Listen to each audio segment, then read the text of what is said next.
갑자기 날씨가 추워지고 그리고 거기에다 비가 오던 것이 멈추고 눈이 오다 보니까 길이 많이 미끄럽습니다.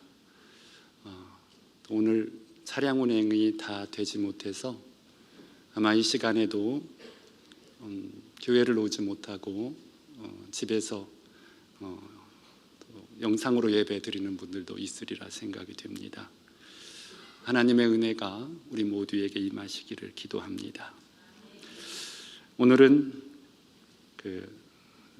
대강림절 세 번째 주일입니다. 오늘 본문의 내용은 요한복음에서 예수님이 세 번째 병을 고치시는 이야기가 기록되어 있습니다. 특별히 요한복음은 모든 것들을 표적이라고 이렇게 사실은 표현을 합니다. 사실은 병에 고쳐지는 것에 목표가 있는 것이 아니라 이 병 고침으로 인해서 말씀하고 싶은 하나님의 그 본심이 거기에 숨어 있다라고 하는 거예요. 이제 오늘 본문의 말씀을 이야기하기 이전에 잠깐 여러분, 우리는 혹시라도 내가 말씀을 지켜야 구원을 받고 그리고 기도를 잘해야 하나님의 구원을 받고 때로는 제도와 규율, 신조를 잘 알고 지켜야 구원을 이루어진다라고 하는 그런 생각을 혹시 갖는지 모르겠어요. 그런데 여러분, 절대 그렇지 않습니다. 말씀은 구원받은 자들의 양식, 구원받은 자들의 양식이고요, 구원받지 않는 자들에게는 말씀은 아무런 가치가 없습니다. 기도도 그렇고요, 예배도 그렇고요. 예배를 드려서 우리가 무엇을 얻어내는 게 아니라 이미 하나님께서 우리에게 무한한 은혜를 주셨기 때문에 예배할 수 있는 거잖아요.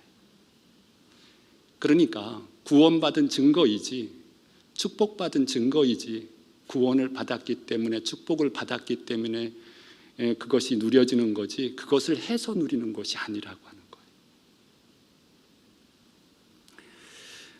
이제 그런 생각들을 마음에 품으시고 오늘 말씀을 듣도록 하겠습니다. 이제 예수님께서 명절에 예루살렘에 올라가셨습니다.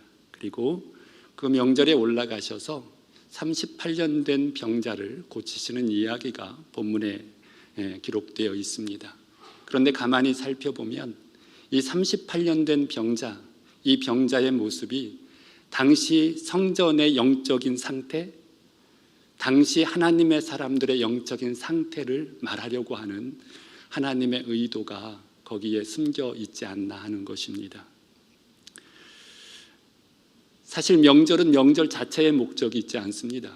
하나님께서 이스라엘에게 크게는 3대 절기, 또 그 안에서 작게는 여러 절기를 주셨는데요, 그 절기는 그 절기를 지킴으로 하나님께서 우리에게 베풀어 주시는 은혜와 특별히 그 은혜를 근거로 오늘 지금 내가 누리고 있는 이 은혜가 어디로부터 왔는지, 이 삶이 어디로부터 누림을 누리게 되었는지를 확인하게 하시고 고백하게 하시는 데 목적이 있는 거예요. 명절은 명절 자체의 목적이 있는 것이 아닙니다. 물론 안식일도 마찬가지입니다. 안식일 자체의 목적이 있는 게 아니에요.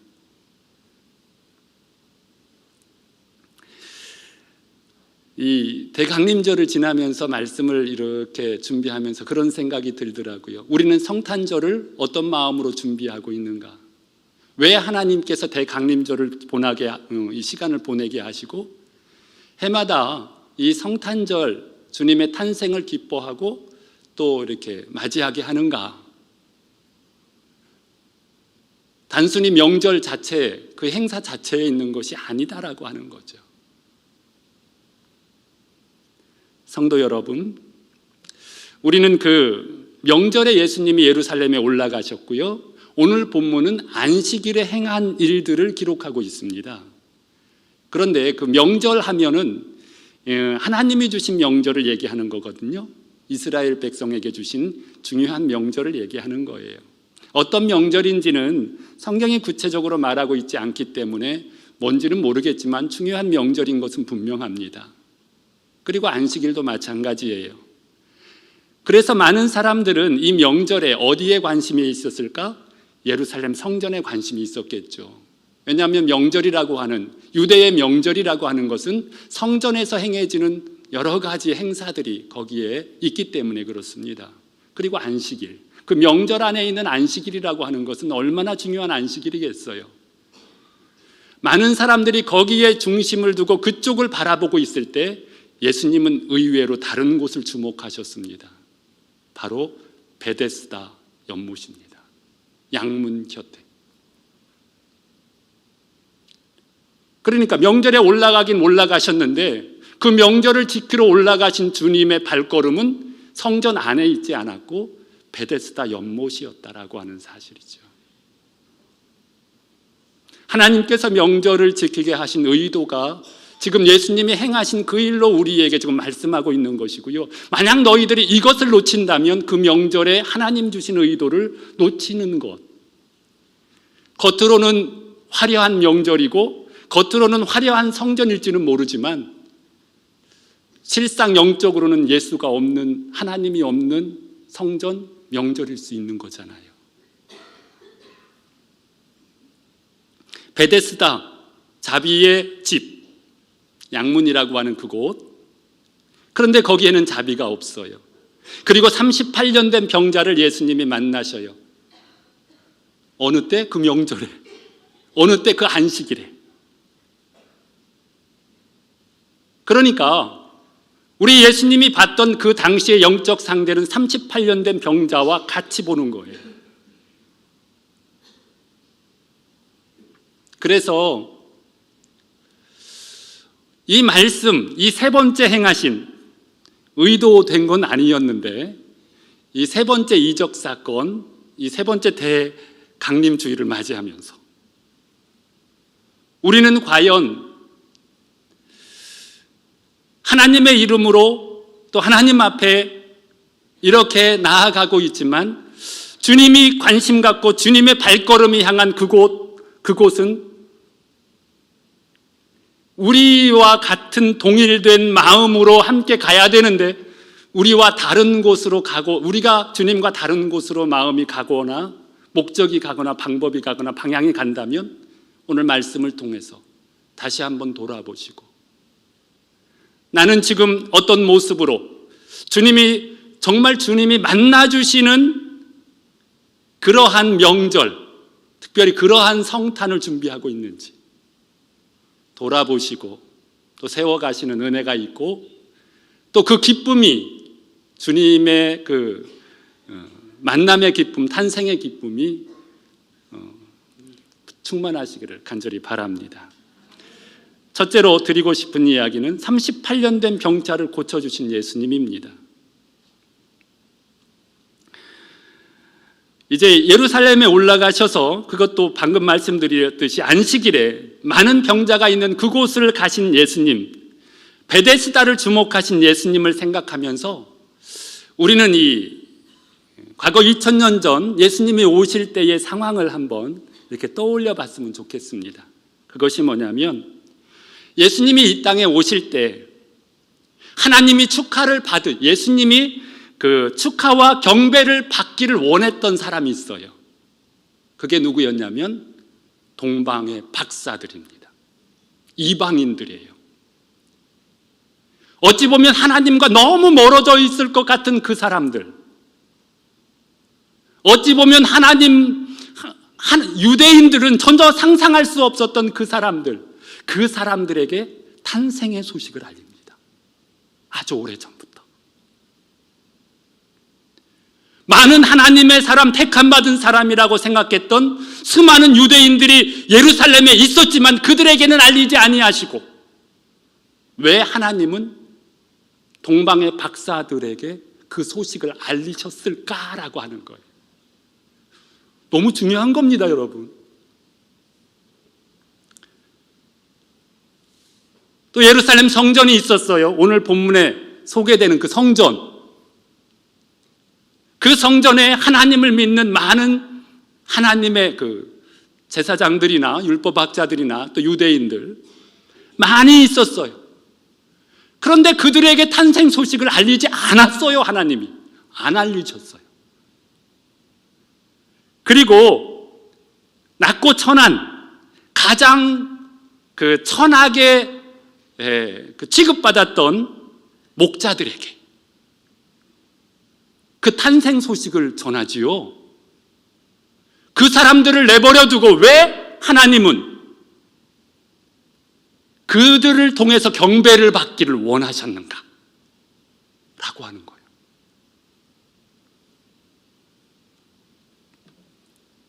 예수님 누우실 방 한 칸도 내어드리지 못하는 당시 유대인의 모습과 대비되어 왜 예수님은 마구간을 선택하셨는가?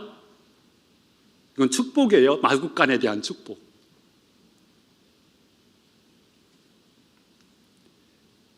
이 명절로 떠들썩한 이날, 그 명절 중에 끼어있는 이 안식일 날, 모든 사람들이 모여있는 그곳을 향하여 가지 아니하시고 왜 베데스다 연못을 향하여 가셨을까라고 하는 거예요. 중요하잖아요.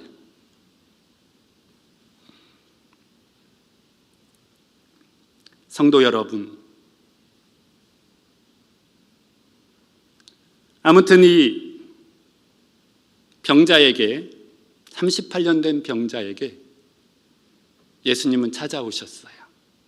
그것도 콕 집어서 많은 병자가 있었지만 38년이라고 하는 정확한 의도적으로 이 38년을 강조하면서 드러내려고 했던 그 하나님의 의도가 담긴 이 사람을 찾아가서 그를 고쳐주시는 예수님을 우리는 확인하게 됩니다. 이것은 곧 앞서 말씀드린 것처럼 당시 이 하나님의 성전과 그 안에 있는 하나님의 사람들이라고 자부하는 그들의 영적 상태가 그와 같다라고 하는 것을 말씀하시기도 하시고요.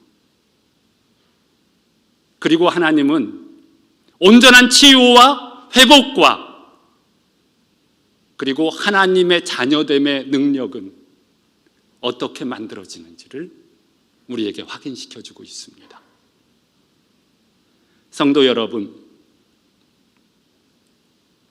예수님이 찾아오시 이 38년 된 병자에게 주목합시다. 예수님이 찾아오셨어요.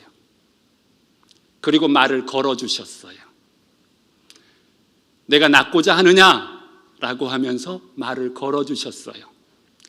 이 예수님의 말에 이 병자는 예수님을 알아보지 못하고 누가 나를 저 연못에 물이 동할 때 이렇게 넣어주면 내가 나을 수 있는데 그렇게 해주는 사람이 없어서 내가 여기에 있노라고. 사실은 그 물이 동할 때 들어가면 진짜 낫는지 안 낫는지 모르겠어요. 그런데 가만히 이렇게 추측해 보면 만약 거기에 들어가는 사람이 낫는다면 들어가는 때마다 누군가는 들어갔을 거 아니에요. 가장 먼저 누군가는 계속해서 들어갔을 거예요. 간헐천이거든요. 그러면 병자가 점점 줄어들어야 되는데 병자가 줄어들지를 않고 무수히 많은 병자가 끊임없이 거기에 있는 거예요.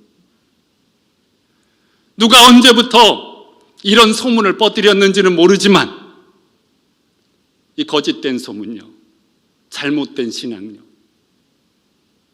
많은 사람들이 거기 그렇게 몰려 있는 겁니다. 여러분, 이 땅에 이단이 득세하고 잘못된 가르침과 교훈들이 많아지는 그때가 언제냐면 우리 하나님을 믿는 하나님의 백성들이, 하나님의 교회가 하나님 앞에서 제대로 서 있지 못할 때 그런 일들이 나타납니다. 역사적으로 그래요. 교회 사적으로. 그런데 교회가 그 주신 사명을 잘 감당하고 하나님의 능력을 발휘하고 하나님의 살아 역사하심을 보여줄 때에는 그것들이 싹 없어져요.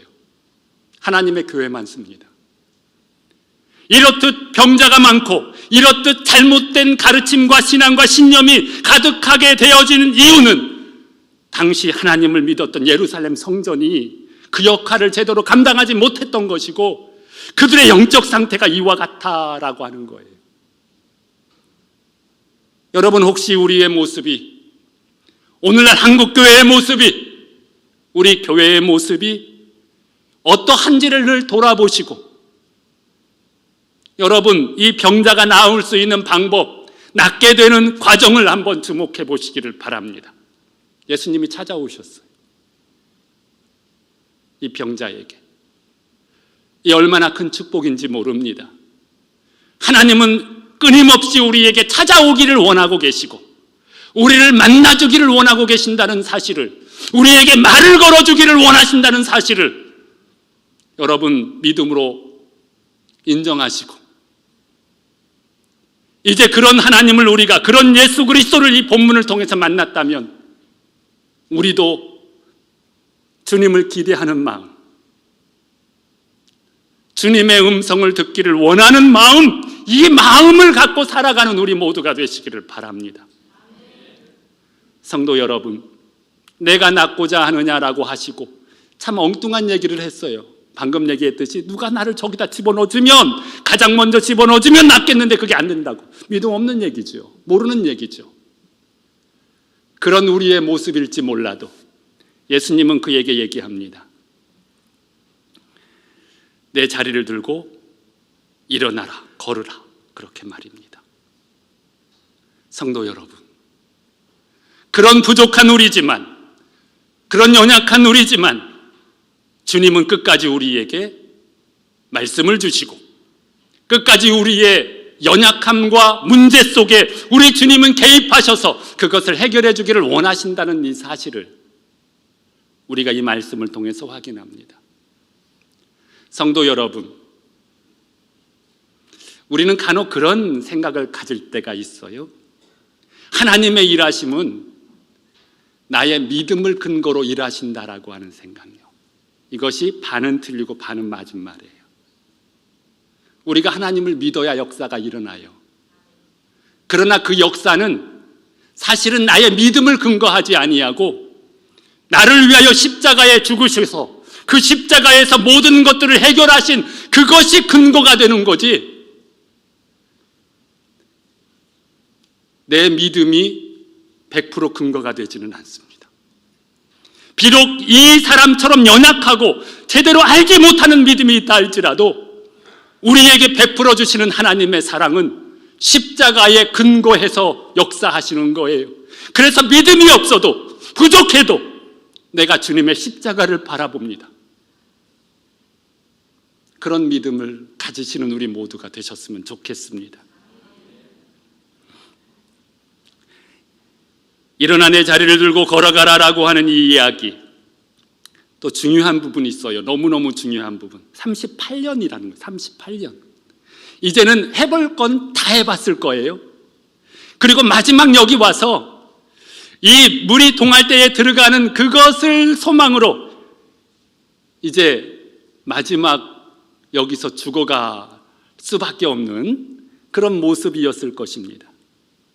그런데 어떤 한 분이 와가지고 한 번도 만나보지 못한 어떤 이가 와서 말하는 거예요. 일어나 내 자리를 들고 걸어가라고요. 여러분, 더 어려운 것들을 하라고 시켰으면 순종하기가 더 쉬웠을지 몰라요. 너무 쉬운 거예요. 내가 이보다 더 어려운 일도 얼마든지 해보았는데, 이보다 더 힘든 일도 얼마든지 해보았는데, 아니 그래서 내 병이 나을 것 같으면 진작에 나았지, 말 같지도 않은 소리를 이라는 생각이 들지 않았을까요? 너무 간단해요. 놀랄 일이 하나도 없어요. 너무 쉬운 일이에요. 오히려 노력하고 애쓰는 것을 시켰으면, 그래 그렇게 힘들게 애쓰면 될지도 모르겠군 이라고 생각할 수도 있었을 거예요. 오늘날 우리가 너무 쉬우니까, 너무 간단하니까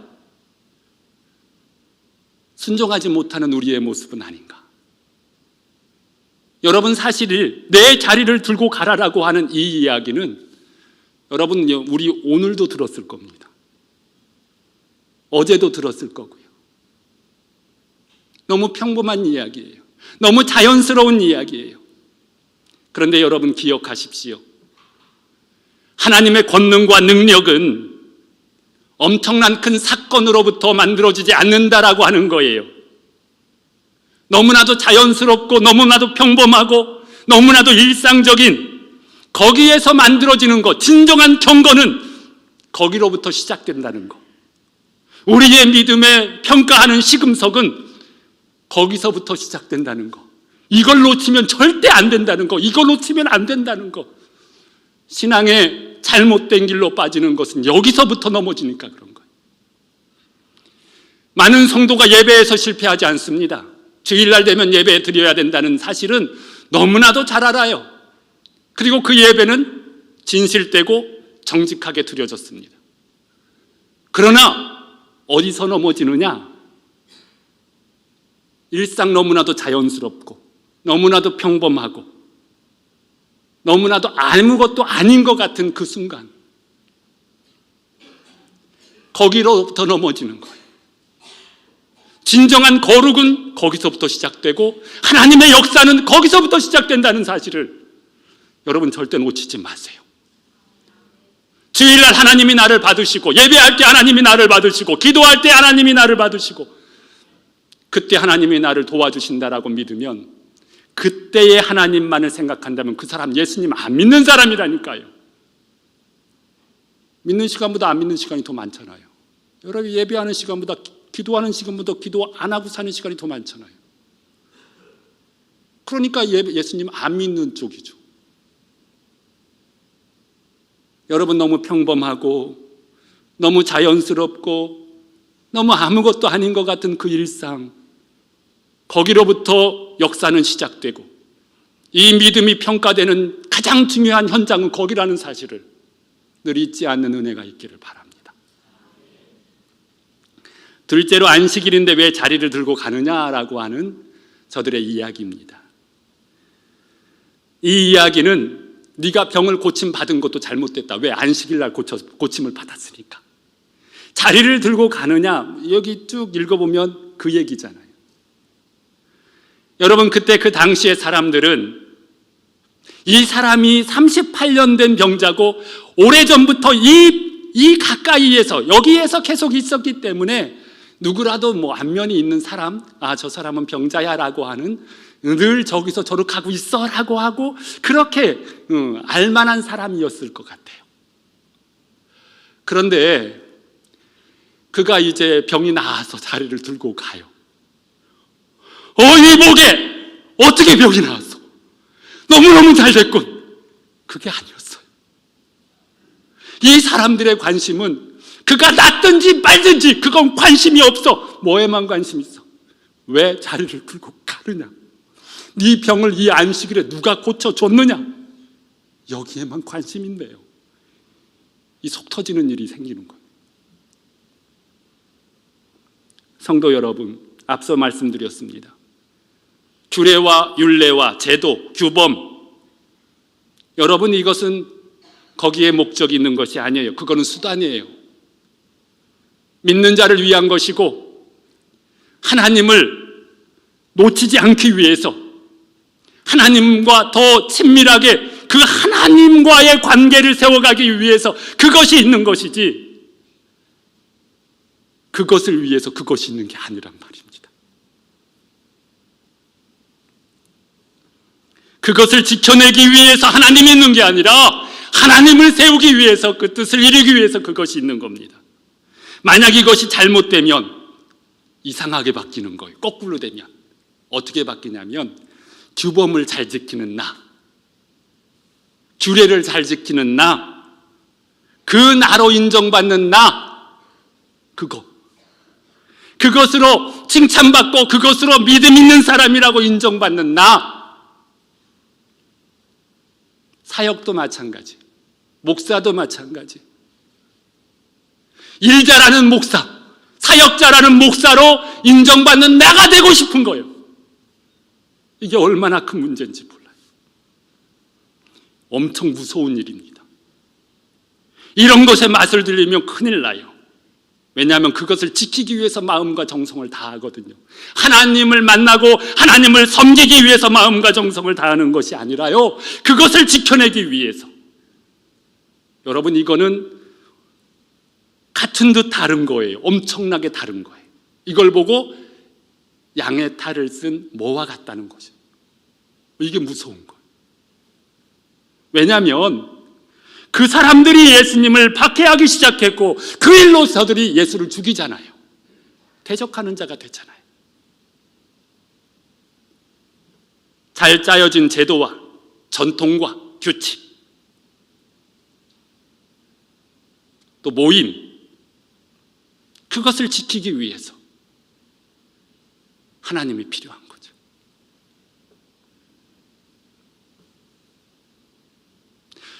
이 병에서 나은 사람에게 왜 자리를 들고 가느냐라고 이야기한 것은 하나님의 마음을 알아보기 위해서가 아니라 자기들이 세워놓은 그 규칙을 지키기 위해서.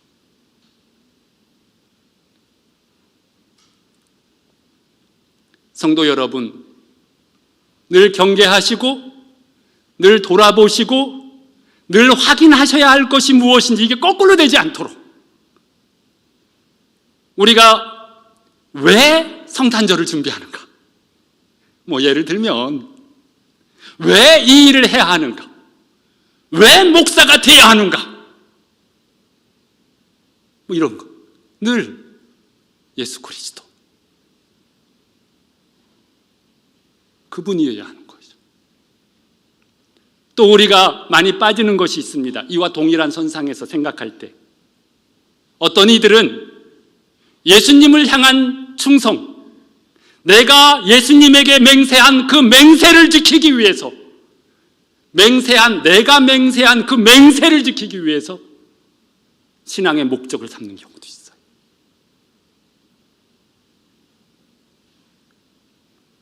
내가 세워놓은 옳다라고 생각하는 그것을 지켜내기 위해서 신앙의 목적을 삼는 것이 있어요. 하나님을 섬기는 자기가 세운 목적, 그리고 자기가 세운 목적을 내가 달성하면 내가 믿음이 좋은 사람이다. 누가 없어. 예수가 목적이 안 되니까 예수가 없어. 그럴 수도 있어요. 성도 여러분, 우리가 이 성탄절을 준비하면서 우리의 신앙이 나는 정말 주님을 원하는가? 정말 주님을 원하는가? 깊이 있게 돌아보시기를 바랍니다. 셋째로, 아버지께서 일하시니 라고 하는 말씀입니다.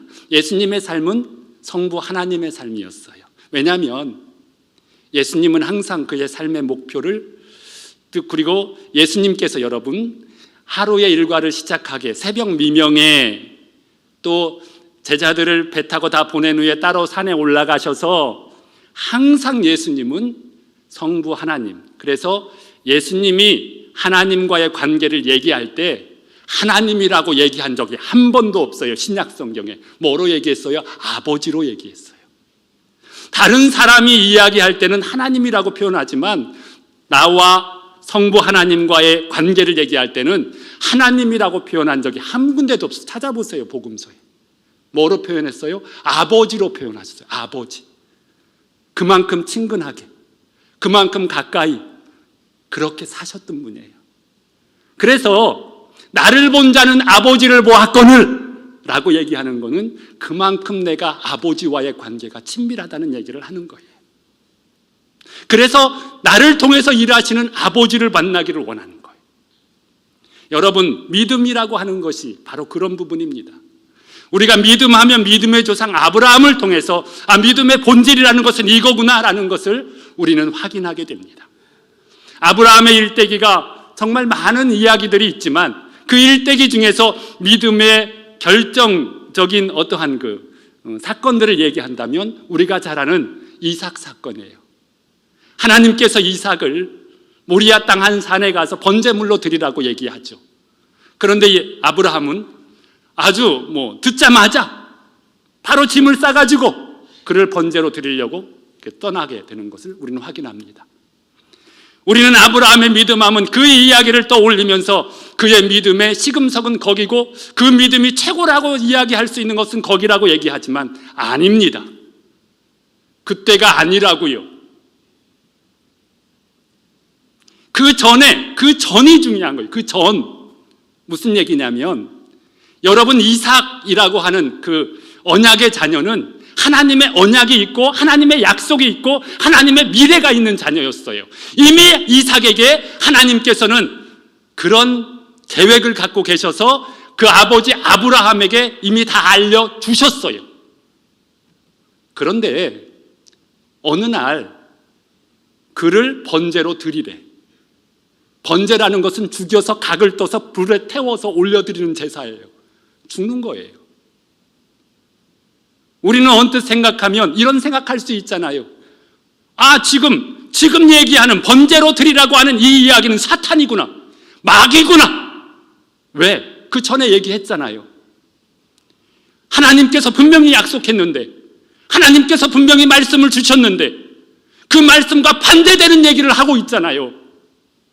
하나님을 예배하는 것 같지만 하나님께서 계획하신 이 약속을 다 뭉거뜨리기 위하여 사탄이 지금 나에게 역사하는구나. 왜? 번제로 드리라니까. 그렇게 오해할 수 있는 얘기예요, 분명히. 그런데 아브라함은 전혀 오해하지 않았어요. 아브라함은 혼란스러워도 하지 않았어요. 아브라함은 이게 하나님의 음성인가 아닌지 확인하려고도 하지 않았어요. 즉시 순종했어요.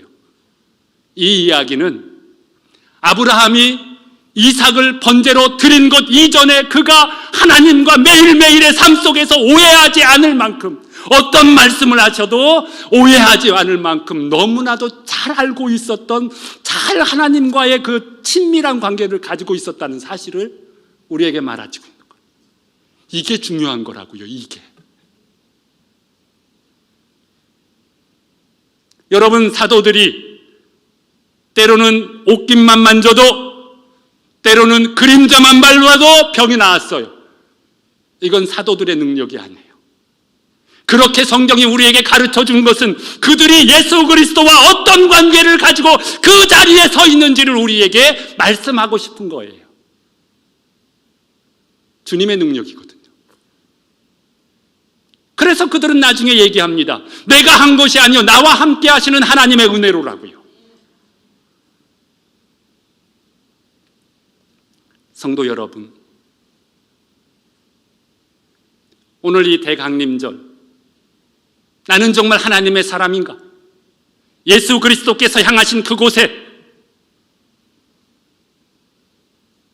그 마음이 나에게도 있는가? 정말 하나님이 인정하는 믿음의 사람의 참된 모습을 내가 가지고 있는지,